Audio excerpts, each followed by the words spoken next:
From the Cronkite studios in downtown Phoenix, this is Cronkite News. A united front to fight the opioid epidemic. Hear from DEA officials on the battle against prescription painkiller abuse.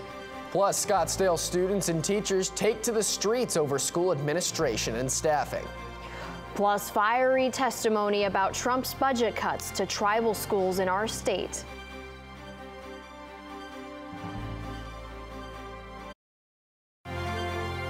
Cronkite News starts now.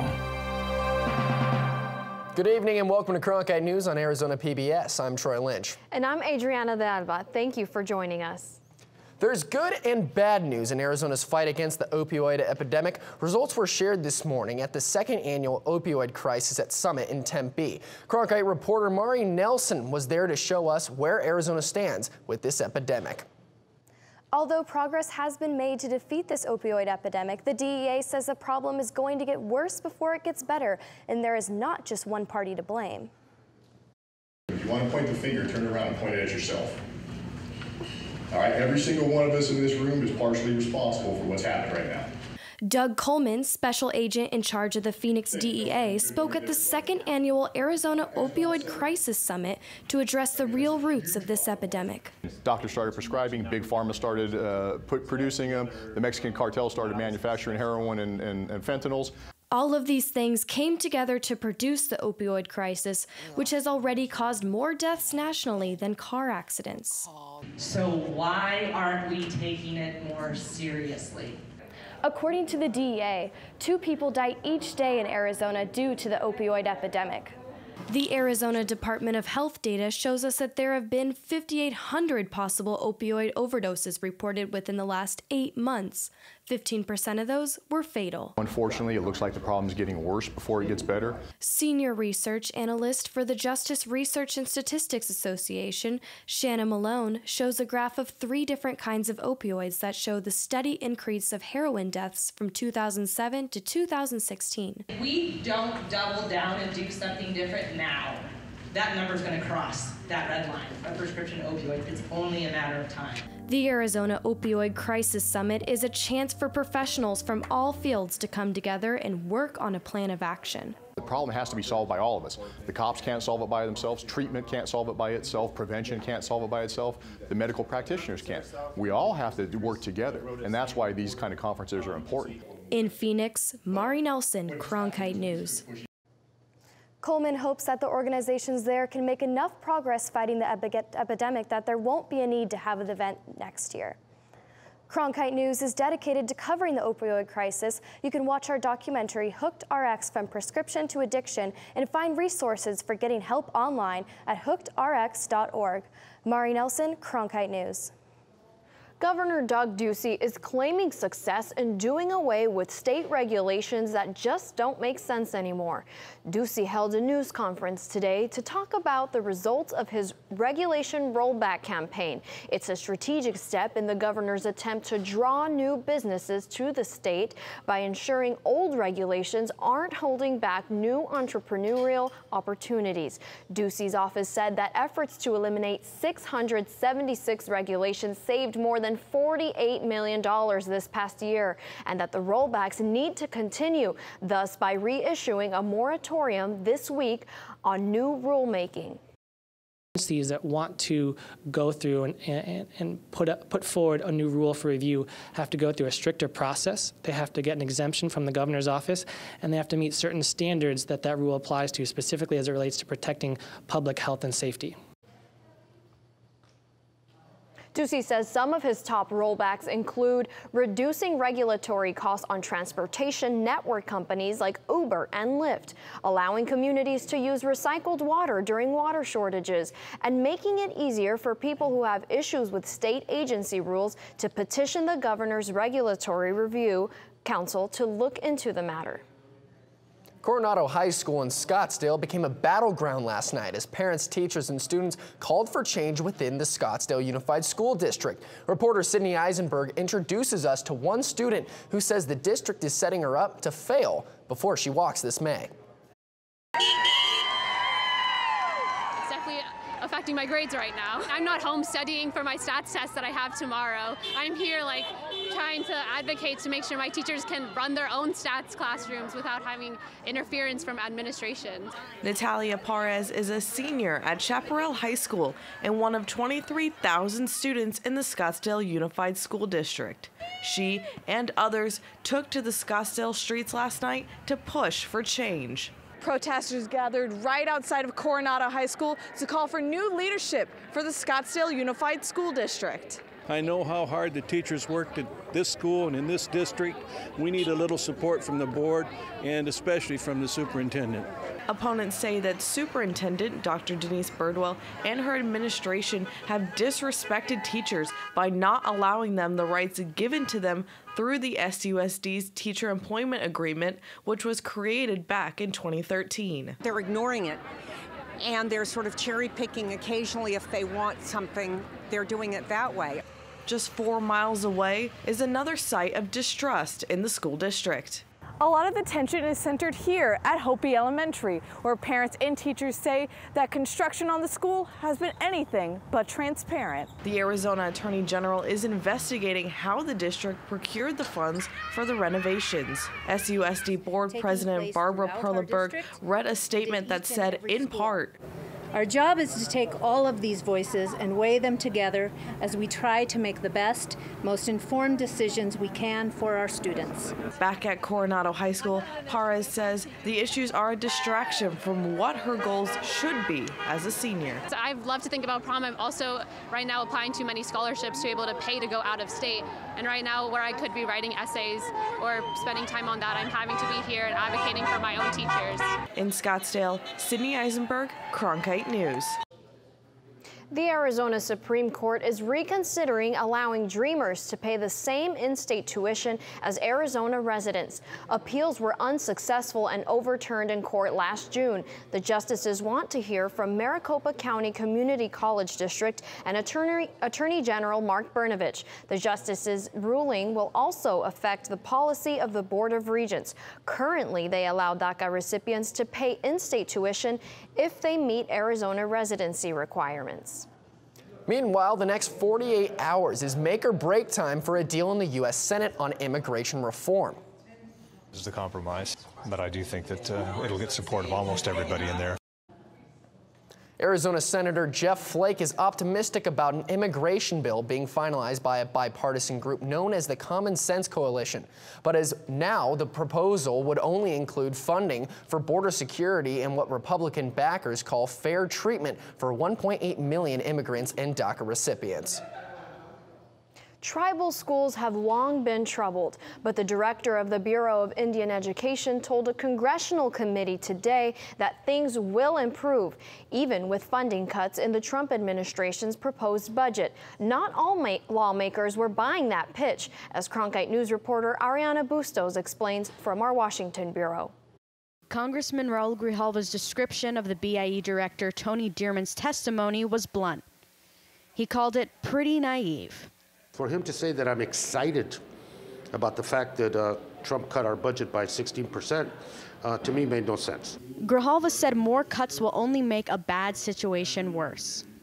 You have a $1.3 billion backlog of repairs, of schools that aren't even connected to the internet and don't have access to the internet, and you also have the situation where they're in disrepair. But Congressman Todd Rokita said the problem isn't the money, but how that money is being used.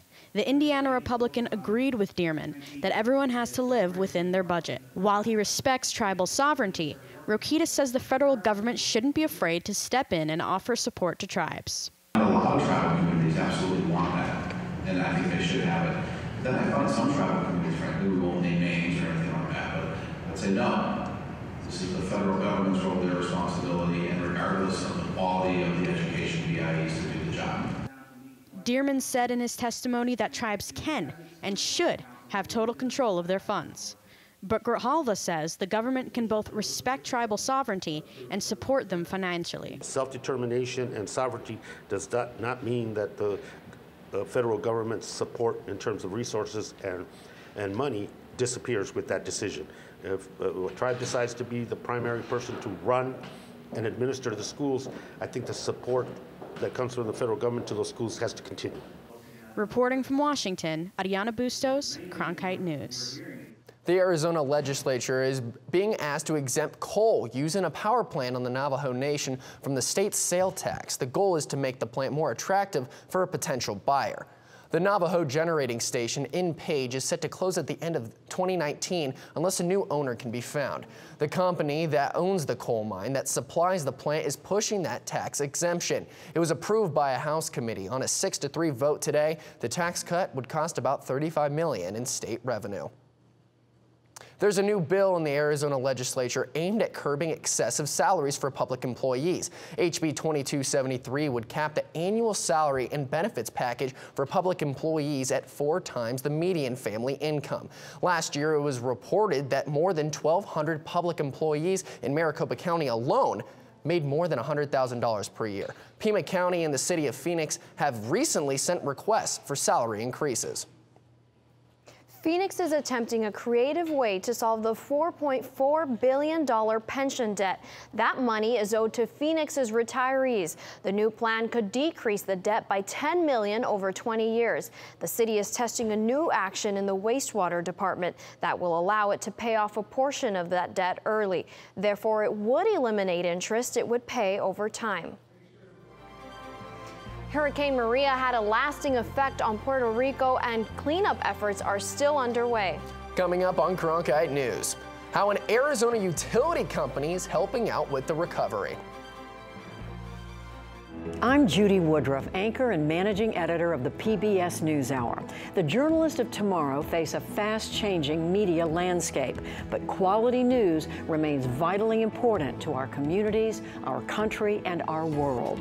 At ASU's Walter Cronkite School of Journalism and Mass Communication, students learn solid, reliable reporting, holding the powerful accountable, and rebuilding the public's trust. The Cronkite School and Arizona PBS, preparing the next generation for a stronger future of journalism. As journalists at Cronkite News, we report on stories that matter to you by focusing on the local impact. We dig deeper and work tirelessly to keep you informed. Live in Wickerburg. Live in Los Angeles. In Cleveland. In Washington. In Louisville. From Jerusalem. Live in Philadelphia. From around the world to right here in Phoenix. At Cronkite News, we report the facts and stick to the truth. I'm Ted Simons, host and managing editor of Arizona Horizon. Join us each weekday at 5:30 and 10 as we bring you the top newsmakers who impact the state. We cover the stories in depth that shape and affect our local communities, and we take the time to ensure that all voices are equally heard. For more than 30 years, Arizona Horizon has been your voice and your source for what matters most, right here on Arizona PBS. The suspect involved in a school shooting today at Marjorie Stoneman Douglas High School in Parkland, Florida, has been identified as 18-year-old Nicholas Cruz. The teen was a former student at the South Florida High School. Cruz was arrested without incident off of school grounds. Law enforcement officials say there are 16 fatalities, but are unclear how many others were wounded. The sheriff's department also says the shooter was inside and outside the school during the incident. Several SWAT teams have entered the school to clear every building to make sure no further threat remains. The damage of Hurricane Maria has left parts of Puerto Rico in the dark for months on end. The rigorous effort to turn the lights back on has prompted companies to lend their fellow Americans a helping hand, one of them from right here in the valley. We had the chance to catch up with employees at Salt River Project to hear about their experiences working in Puerto Rico. The return of electricity in the Carolina region of Puerto Rico sparks an eruption of cheers from its vulnerable citizens. They've been without power since Hurricane Maria ripped through the island last September. That quick little snapshot of a moment is really what we were there to do. SRP joined other utility companies from around the U.S. to help Puerto Rico, spending 30 days distributing materials to restore power on the northeast part of the island, in Carolina, Fajardo, and Canóvanas. I was overwhelmed at first. It was wow was my first reaction. I've never seen so much destruction. There they come. Rodriguez and his team returned to the valley last week and say they were up against major challenges along the way. Rain, bad weather, and mountainous terrain makes restoring power on the island a difficult task. But the end result they describe was an emotional experience shared between them and the people of Puerto Rico. They were so happy, cheering in the streets, hugging, offering to cook us meals. We gave them the light, and that's what we heard over and over from people in the field, is that thank you for bringing the light back to us. Because of the work of SRP and other utility companies, by the time they left, more than 50% of electricity had been restored, leaving Puerto Rico better than they found it. We went there for the people. This was an opportunity that my company allowed me to be able to help the greater good. Of 2 days ago, the Puerto Rico Electric Power Authority, known as PREPA, reported more than 75% of customers, that's about 1.1 million people on the island, now have electricity restored. But that still leaves nearly 400,000 people living on the island without power. Textile recycling may not be as popular as glass and paper recycling. Coming up on Cronkite News, see how this industry might have a chance for growth, but this is just the beginning. And is the rain going to stick around for your Valentine's Day dinner plans? Stay tuned. Hello from the children of planet Earth. Exploring, it's the lifeblood of the mission. Human beings are a curious bunch. What are we going to see when we get really close? Just because an idea is crazy, it's not necessarily wrong. We were on our way. You don't get anywhere until you've tested the limits. That carries an intensity you can't imagine. You could hear people just, whoa. Oh my God, absolutely spectacular. It's a rush. We ask a lot of our heroes. We are at a remarkable moment. We're going farther than any exploration ever has.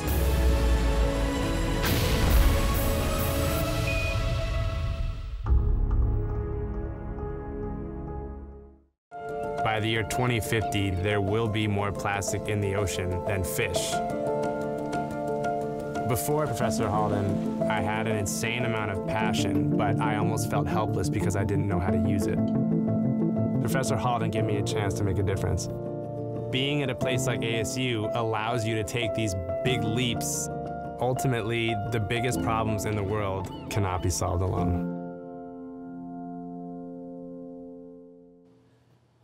You may see bins around the valley asking you to recycle old clothes. One company is responsible for 175 of those drop-off bins. Reporter Tim Johns was in South Chandler to show us how they're giving things like old jeans a new life. On any given day, the steady hum of machines can be heard here at Bonded Logic, a company that converts recycled denim into things such as insulation for homes and fiber for bedding.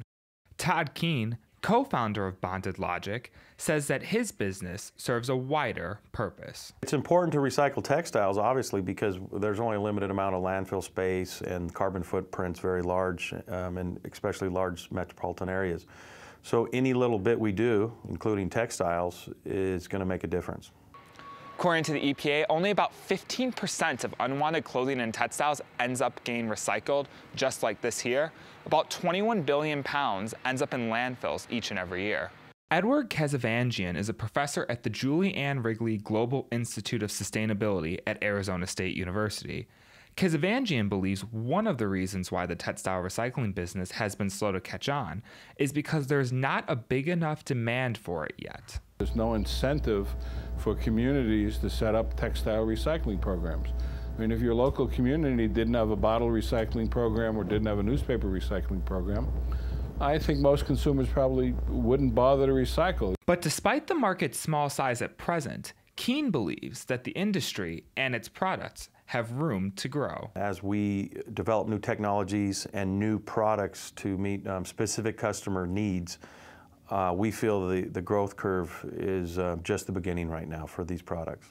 a business making the world more green, one blue pair at a time. In Chandler, Tim Johns, Cronkite News. Bonded Logic's products are currently used in Atlanta's Hartsfield-Jackson International Airport and by food delivery service Freshly. Well, hopefully our rainy skies aren't a damper on your romantic Valentine's Day plans for this evening. But we have Nicole Randock checking our forecast. Nicole, is it going to be cold the next couple of days? That's right, Troy and Adriana. It's finally starting to feel like winter across the state. This beautiful photograph was taken by Arizona Snowbowl Ski Resort, where they have received 9 inches of fresh powder since the beginning of this week. And we're expecting snowfall to accumulate above 7,000 feet along the rim and in the high country tonight going into tomorrow. I mean, look at that beautiful powder. Unfortunately, though, this weather system isn't going to be bringing a huge accumulation of snow. We're looking at about 5 inches of snow in the White Mountains and about 2 to 3 inches of snow in Flagstaff. And all of this is due to a low pressure system that we have been tracking off the coast of California that has moved into our state today, bringing with it moisture from the south. And the widespread showers started in the valley around 2:30 p.m. this afternoon, and they will continue later on into this evening. And what exactly does Cupid have in store for us tonight? Well, it looks like come 8 p.m. here in the valley, we will be in the upper 50s to low 60s. And if you have your dinner plans outside on the patio, you are going to want to move those indoors because the rain chances will continue. This rain is bringing with it cooler temperatures. We're looking at a high of 67 degrees with a 30% chance of rain tomorrow. But then sunny skies and warmer temperatures are back in the forecast going into this weekend. And come President's Day, we're looking at a high of 75 degrees with no chance of rain in sight. Reporting for the Cronkite Weather Team, I'm Nicole Randock.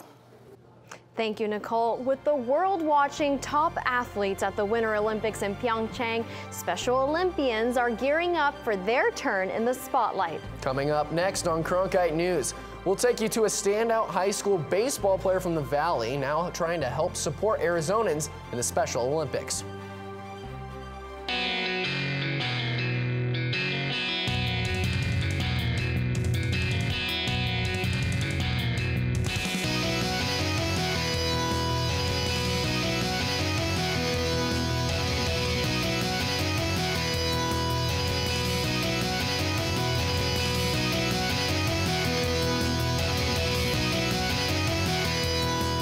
Cronkite News weeknights at 5 on Arizona PBS.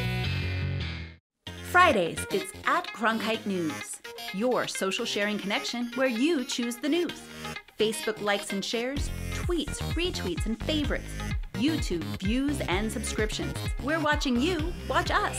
From our digital home at cronkitenews.azpbs.org to your television, web browser, or mobile device. Find us on Facebook, Twitter, and YouTube. Then join us for at Cronkite News, our weekly refresh, each Friday at 5 on Arizona PBS.